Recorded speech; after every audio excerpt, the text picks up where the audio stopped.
Ladies and gentlemen, welcome to this press conference for the informal council meeting of employment ministers.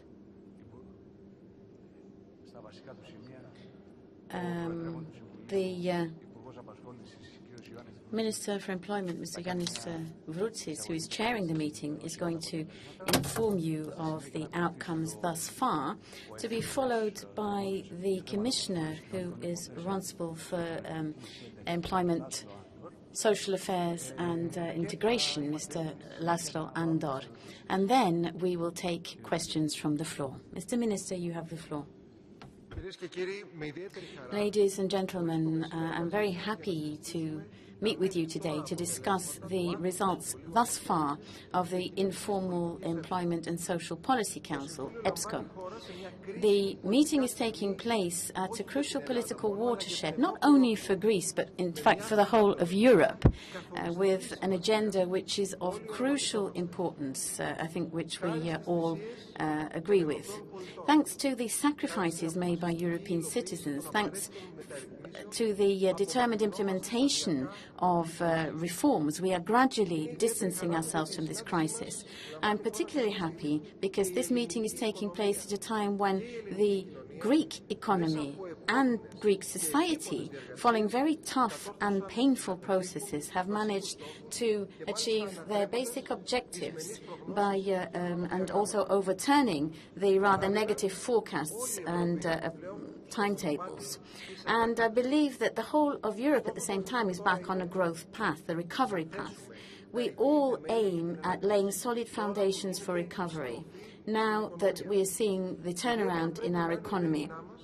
And I think we have to be particularly concerned to support those who have been most seriously hit by the crisis, the most vulnerable groups. Today and this morning, the Informal Expo Council has been discussing issues which affect the very heart of the Europe 2020 strategy, issues which affect every single citizen of Europe, issues which, in contributing towards a job-rich economic recovery with quality jobs as well, will also support the question of social cohesion and are therefore of crucial importance. We had two discussions yesterday, in the course of which we had very wide-ranging discussion. One was with the social platform, the other was with the social partners.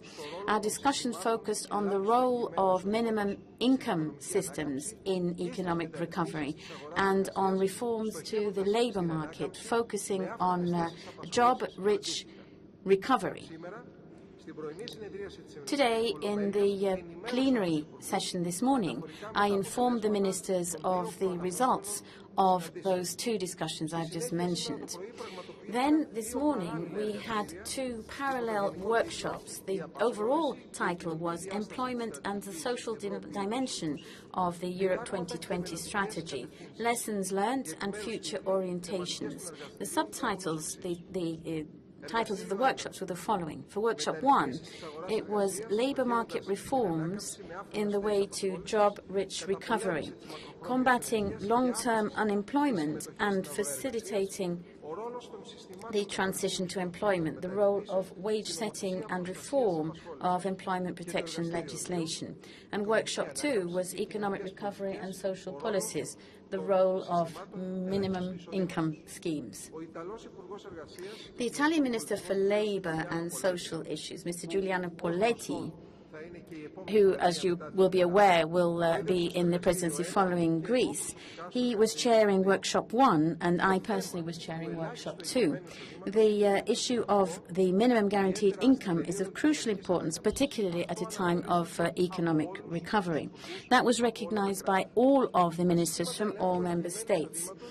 Minimum guaranteed income systems have to be adequate. They have to cover broad cover. They have to show administrative simplicity. And that was a point stressed by everyone.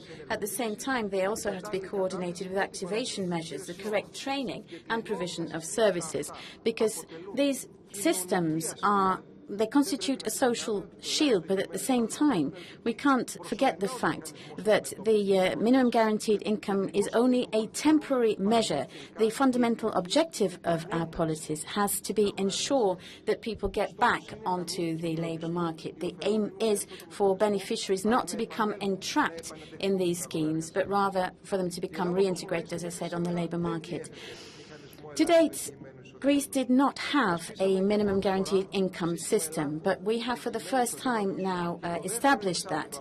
And in the second half of this year, we will for the first time be running a pilot program with a minimum guaranteed income in 2 geographical regions.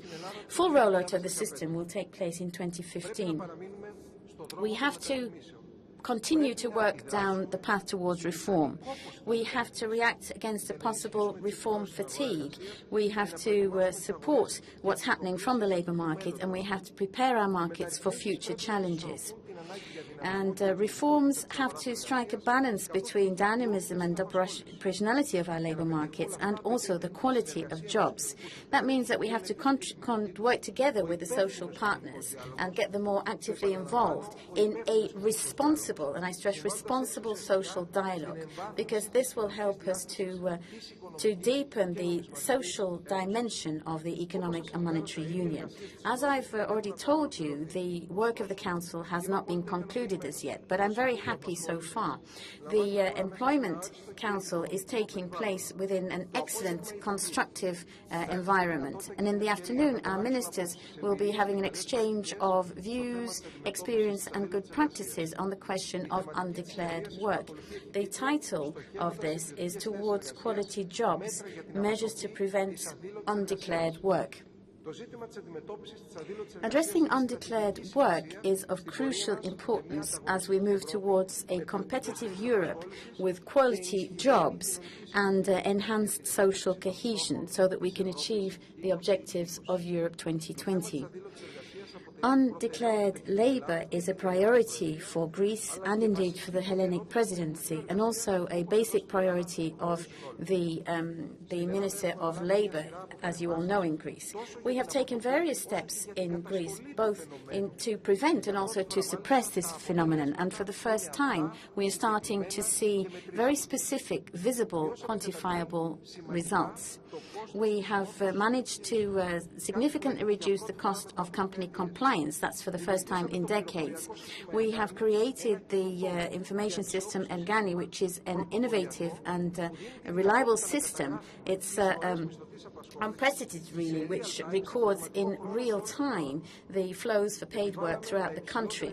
We've imposed the heaviest fines ever imposed for undeclared work over history, and we have set up ongoing checks, and we haven't done this in isolation, though, because these different aspects are part of an overall integrated scheme which is called Artemis. I believe that, as we have seen from the agenda for today's Informal Council, we have covered some very crucial issues of importance to all European citizens, and this has shown once again that the questions of employment, combating unemployment and strengthening social cohesion are still at the very heart of the questions at Europe and also within member states. These continue to be highly sensitive issues. Thank you. Commissioner, please.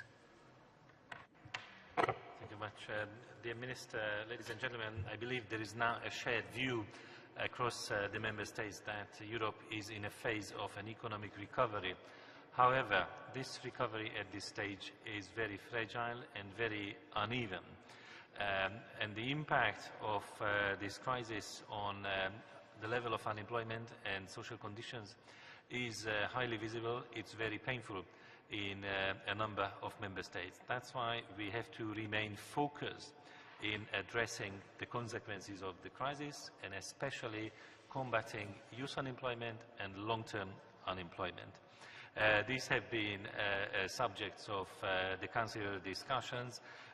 As you know, the Youth Guarantee, for example, is a flagship initiative of the European Commission, which is now being implemented in all member states with EU financial assistance and also with the guidance of the European Commission. But beyond youth unemployment, which received so much political attention in the last 2 years, we have to remain equally focused on the question of long-term unemployment, because about half of the unemployed people in the EU have been jobless for more than a year. And this is a very long time. This causes a lot of damage. It damages the employability of the unemployed people, and it results in a loss of human capital in the European Union. Both the Commission and the Member States have put a lot of effort in reforming labour markets in order to remove barriers to job creation, and through these measures boost especially the demand for labour and help the unemployed, including the long-term unemployed, back to employment. 2 years ago, we adopted an employment package. Through that, we put forward a good deal of measures to help stimulating job creation, especially for vulnerable workers, and highlighting sectors like the green economy or the ICT sectors, where job creation and the demand for labour is expected to increase despite the impact of the crisis. Further measures like shifting taxation away from labour also have been advocated. The Commission still believes that in many countries there is a serious problem which we call the segmentation of the labour market, and as a consequence of the crisis, in some cases this has been just more difficult rather than easy. This is linked to the differences in the level of protection between permanent and temporary workers. We need to tackle the excessive use of non-standard contracts and the abuse of bogus self-employment in order to combat these anomalies in the labour market. The European semester is the framework for the Commission to assess the current reforms of the Member States, and that is concluded normally in June by adopting the country-specific recommendations for the Member States. So far, we believe that the responses to these country-specific recommendations have been encouraging, but more needs to be done. For example, to shift taxes away from labour and make active labour market policies more effective and improve social protection systems are very important tasks, and I will give you some further details. But in order to improve the functioning of the European semester, this year we are introducing a new scoreboard of employment and social indicators. For example, with indicators on the trends of poverty, disposable household income and inequalities. And this new assessment also puts a new light on questions like wages, which are important factors in the period of adjustment and also the recovery. The Commission guidance is that wage growth should reflect developments in work productivity and competitiveness. Trade unions and employers' organizations have an important role in wage formation, and they have proven so during the crisis. The Commission also believes, in particular, that Europe needs more ambition to tackle the lowest wages through adequate minimum wage arrangements in order to avoid the risk of in-work poverty. Where a minimum wage is now being introduced, like Germany, for example, it has a strong significance not only to those who will earn a minimum wage, but also for broader categories of the workers, and this is not only an issue which is important for Germany, but the whole Eurozone, in my view. However, we also have been discussing, as the Minister pointed to this, not just minimum wage, but also minimum income schemes, because this has been a part of the work of the Commission in the social investment package, but also increasingly in the European semester. I think there is a convergence of views that adequate minimum income support is important because of social but also economic reasons. The member states with the most effective social protection systems are also amongst the most competitive and successful economies, which shows that there is no trade-off between economic performance and social cohesion. In the social investment package, the Commission highlighted that social policies should provide support to empower people across all stages of their lives in order to enhance their opportunities, not just to participate in the economy, but also in society. The level of minimum income should be considered, of course, carefully, but it has to be high enough for a decent life, and these schemes should help people also to be able to work. We need to assess the national social protection systems to ensure that they can cope with the current challenges. The Commission carries out its assessment of minimum income schemes again in the context of the European semester. Let me highlight among the possible supports from the European Union to the Member States the importance of the EU budget and especially the role of the European Social Fund, which is a fundamental tool to support social policies, and the new regulation for 2014-20 has earmarked for the first time a minimum 20% share for social inclusion measures. Ladies and gentlemen, preserving the results of the fiscal consolidation and making job creation more dynamic in the Member States are equally important objectives today. And that's also why the Council agenda today includes a discussion on measures to tackle undeclared work. The Minister explained the importance of this and also some of the details, so I would refrain from going into these details again because we already heard it from Minister Vroutis. I think this is a very important proposal from the Commission. This platform will have to work effectively, and that's why today's discussion is also so important. Let me just finally remind everyone that tomorrow is Labour Day, which is a very important commemoration of all the efforts in our history towards better working conditions, and this is also an area where we have to work together, and all the Commission proposals which have been put forward already or which are still in the pipeline, like a new strategic framework on health and safety, intend to bring about improving working conditions in the European Union and beyond, because this is also a very important investment which helps to foster economic performance, but also better working and living conditions in the European Union. Thank you very much. Thank you. I think we're ready to take your questions. The gentleman there. Andres Mourenza for the Spanish FN News Agency.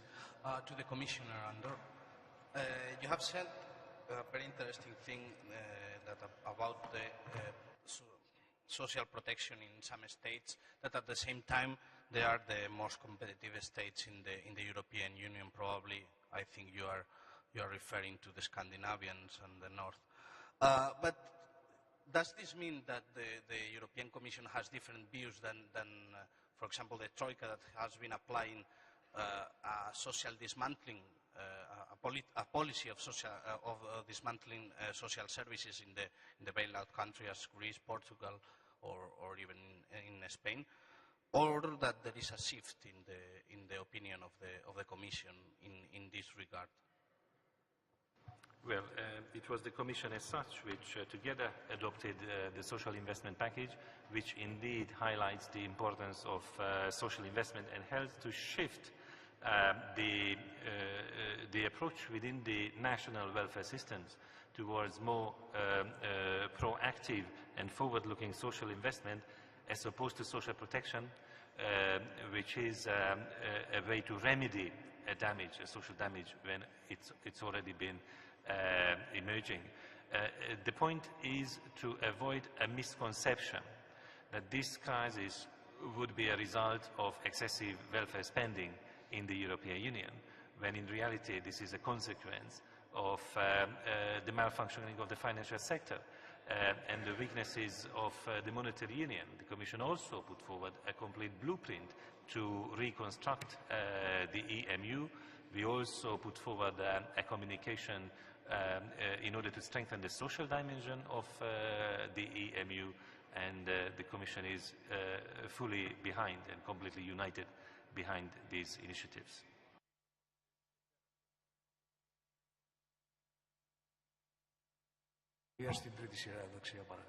The gentleman in the third row, am I right? I'm Marina Corbella. Commissioner, I have a question on some positions adopted by certain member states, whereby citizens seek jobs. They say that there are abuses in social security and social insurance, and they asked for limitations, restrictions of free circulation, for example. How does the Commission view that? Have you coped effectively with that? And then a question on those who are not officially unemployed, neither poor nor working. We have precarious jobs, that is. This is a special category. Have you taken into account this special category, which does not appear in official statistics, that is? Well, let me first of all emphasize that unilateral restrictions on the free movement of labor are not possible in the European Union. In some countries, indeed, especially where in the past years very large numbers of foreign workers arrived, there are very intense debates, but this cannot translate into unilateral barriers to the free movement of workers. We never heard it from any EU government in an official way that there would be such consideration.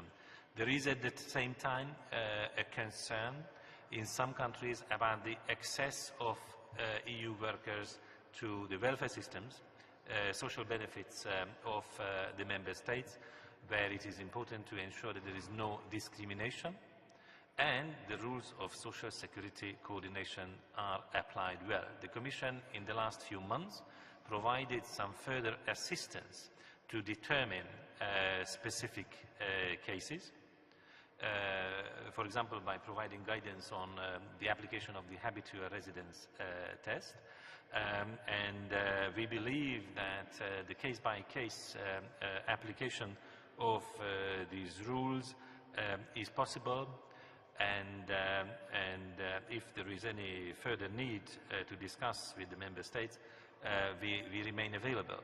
But the point is that the Commission has never received any kind of report that there would be a systematic or large-scale abuse of the national social security systems.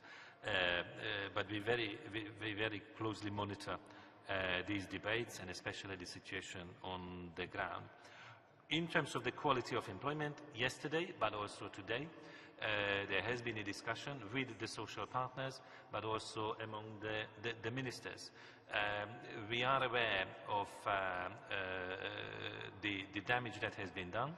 I have also pointed to this because the segmentation of the labour market very often means that a part of the workforce is relatively well protected, another part of the workforce faces, so to speak, a precarious situation.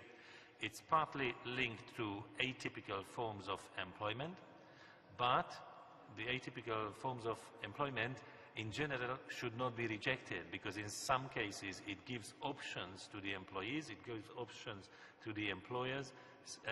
In other countries it can become a kind of substandard segment of the labour market. That's why it's the Member States themselves which need to analyze the functioning of atypical forms of contracts and see if there is a need for changes within the country. Are there any further questions, please?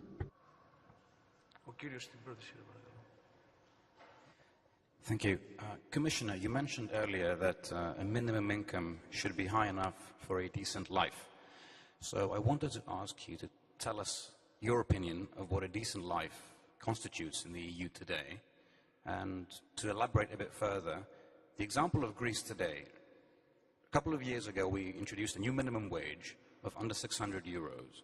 And as a result, a lot of people in this country are unable to pay the contributions to the social funds and are outside the safety net. Officially, we're in deflation, but as you probably have been told, the prices in this country are higher in a lot of common goods than even Western Europe. So my second question to you is, have we perhaps gone a little bit too far in Greece in combating the abuse of recent years and, in fact, created a situation of extreme poverty? Thank you. Well, we are fully aware that the Greek economy and the Greek society suffered major losses. Losing a quarter of the GDP obviously is not a situation which would be acceptable in the European Union. The EMU cannot function in a way that allows for such kind of losses in any economic crisis. So obviously the failures on all sides, including the Greek side, but also in terms of the architecture of the monetary union and the economic governance in the EU, had to be explored, first of all, to ensure that Europe never again faces a similar crisis. Even if there are problems in specific member states, there are governance mechanisms and also various forms of support to ensure that we can avoid this. But it's also important to provide assistance for those who are in need. That's why we have been working so much with the Greek colleagues to ensure that the European Social Fund and other financial resources can contribute to continuing social services, launching public employment schemes, helping social enterprise, developing the legislation for that purpose. So in a variety of ways, we wanted to ensure in the recent years that this social damage can be limited and the Greek economy and society can come back to sustainable growth. It's not the end of the road. That's, of course, very obvious. A lot more needs to be done. And that's also not only a matter of reforms inside the country, but also more solidarity within the European Union. By the way, one more concrete element to your question, because you were asking about the definition of the level. The Commission in the Social Investment Package announced the readiness to contribute to these national efforts by developing a methodology of reference budgets. And this work on the reference budget should help the Member States to define the necessary level of minimum income support. This is a very important point.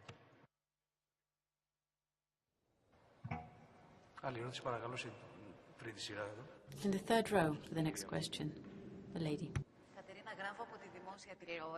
From State TV, a question to the Minister, Mr. Vroutsis.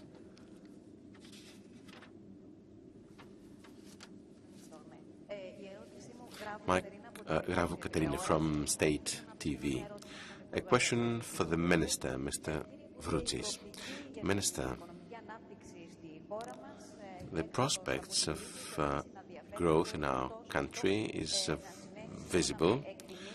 Without this meaning, according to certain estimates, that we will see immediately an improvement in social indicators or in the high rates of unemployment, where we are champions. In your opinion, will unemployment go down today or tomorrow? And can any Do you believe that anyone here in this room can live with 300 euros, which is the allowance collected by an unemployed? Thank you. Well, let me start by ensuring you that we are all aware of the fact that Greece can now be used as the example for Europe, the country which really was at the edge of the abyss. But it took some very important decisions. Its political leaders, its governments really have shouldered an enormous political cost, but they've kept the country on its feet. It's still standing, and 2 years on now, I think optimistically we can now turn to the future. The first economic indicators which confirm what I've been saying to you are now visible. They're there. We have shown a primary surplus. Very soon there is also going to be a fiscal surplus in the state budgets as well. Greece is moving from recession to recovery, and all of these economic indicators confirm that we are moving in the right direction. But let me stress something else as well. In Greece, we needed reform. Now, if these reforms had been introduced earlier, the effects of the crisis on all levels would have been much less. The quantifiable index that we have to be looking at, apart from the economic indicators, which I think are the first sign of something going well, are the social consequences, if there are visible consequences for the citizen. And I would agree with you that that's what we should be looking at, that's what we should be focusing on, and that indeed is what the Greek government is doing. I think the most critical economic indicator, unemployment, in which Greece has indeed become a champion with that rather unfortunate name, then apparently it is starting to drop. Very, very gradually, but apparently it is starting to drop. We have seen the first indications 5 months on that we are starting to see a drop in unemployment. You've heard me say very often that in 2013, a brake was put on unemployment, and 2014 is going to start to be reduced. The last 4 months, well, we've seen a 1% drop in unemployment, down to 26.7 from 27.7. That's from December through to January this year. And we've got proof of this from the ERGANI, the electronic system that we have. There's very positive messages coming from that. The figures for the recent months have shown that there is an unprecedented increase in employment. April, the figures are going to come out in a few days from now, and I'm sure we're going to see that really there has been a very positive step there as well, and with mathematical certainty that is also going to be affected in the Elstat statistics for February, March, etc. So for the midterm programme of the Hellenic government, it was issued and put to the Parliament today, and according to the mid-term programme, unemployment in 2018 is going to be down to 15.9, and I think that genuinely shows that the economic developments in Greece, the reforms we've brought in, the very painful decisions we've taken, are really showing results to the people. They are bringing effects now. As for unemployment benefit, well, the unemployment benefit it's continuously given to those people who are covered by the system. Nothing has been changed in all of that, even though we have moved into a period of difficult fiscal adaptation. Well, we've seen a drop in the unemployment benefit as the minimum wage dropped as well. That's why it was in proportion. Now, it's quite obvious that nobody could live today on 360 euros. It's obvious that these are difficult numbers. You know, we can't tell anybody we're satisfied with what we're giving them. But this is a social provision which continues to be given systematically in our country. And that's what we can cope with right now in Greece, and will completely cover the people who were planned to be covered before the crisis as well. That's what I have to say.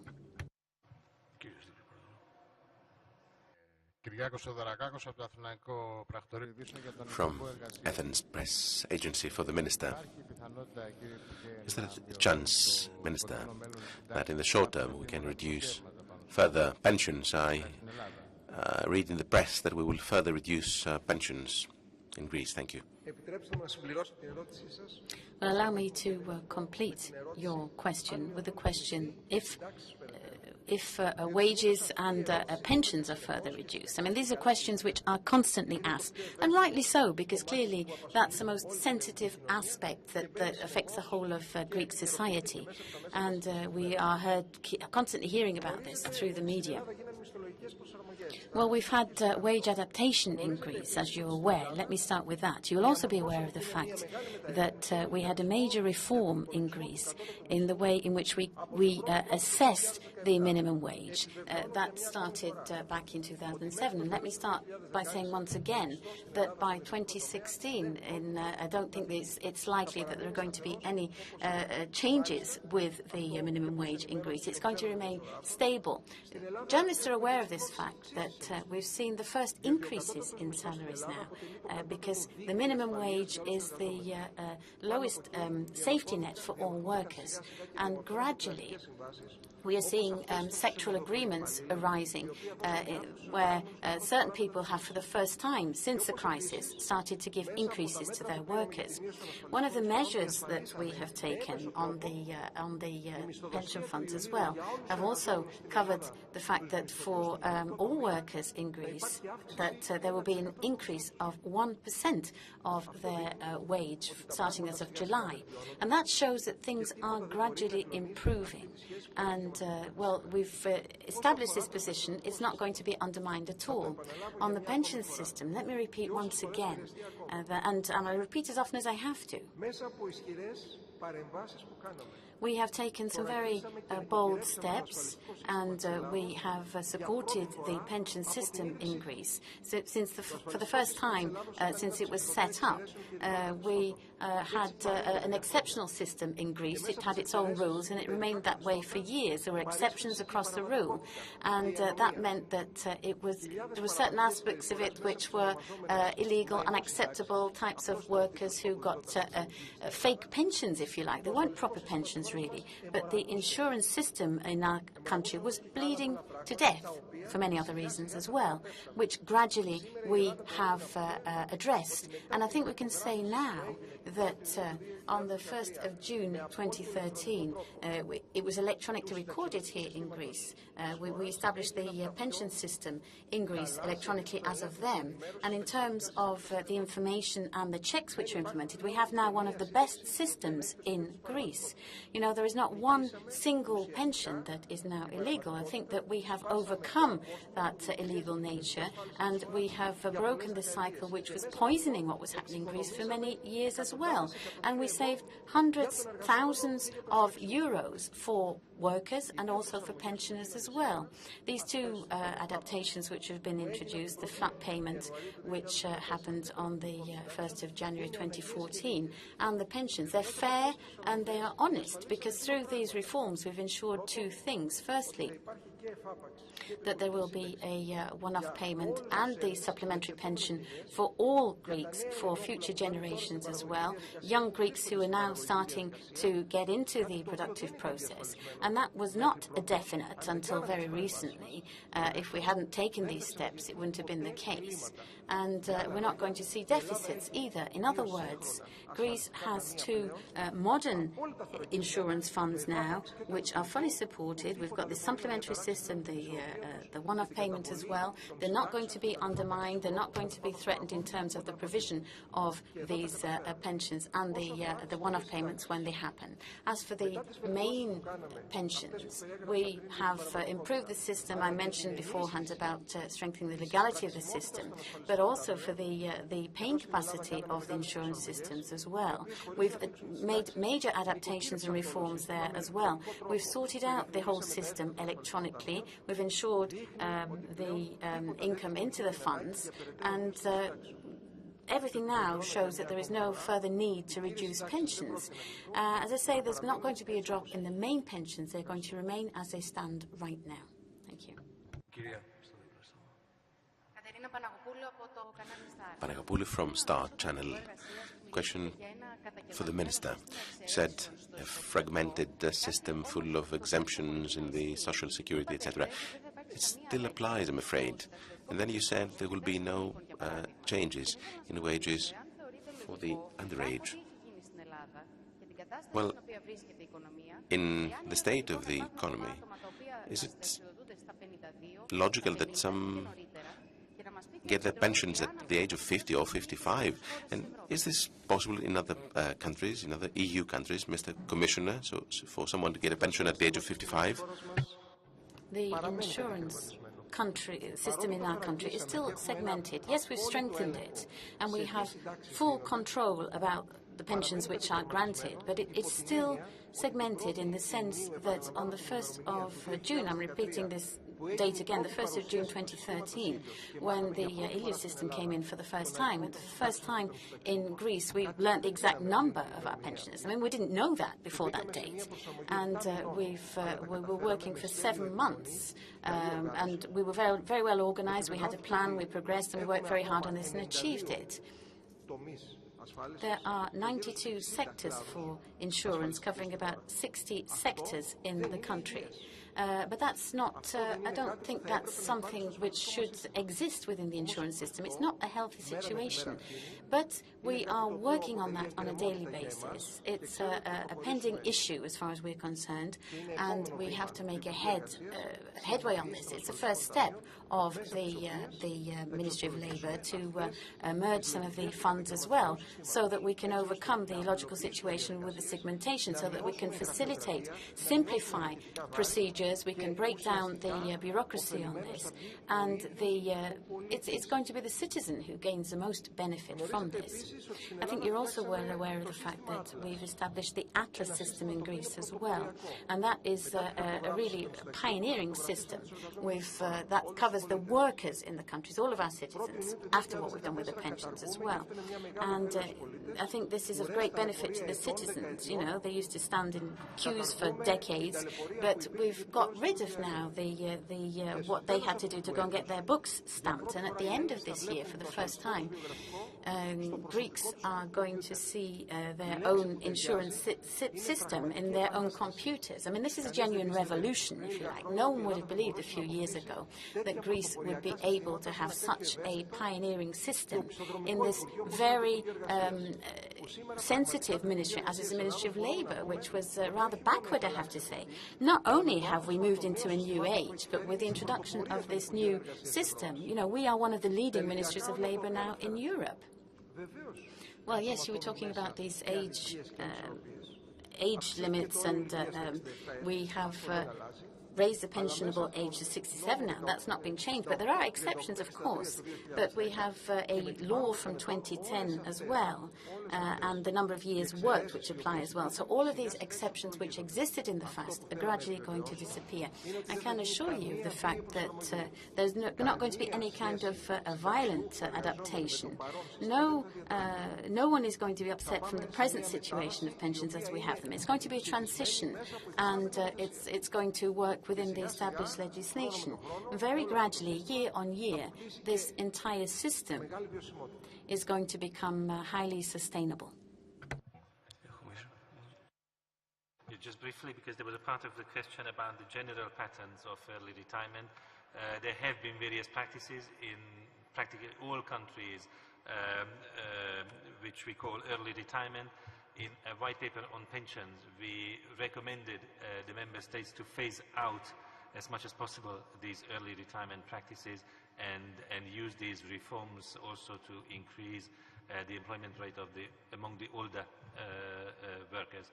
And in fact, this is happening. A variety of pension reforms in the member states have been rolling back the early retirement options. Very often it requires some kind of active support to help active aging, help new skills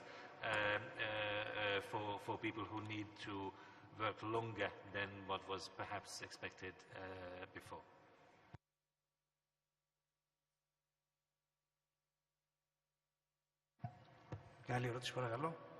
Any further questions?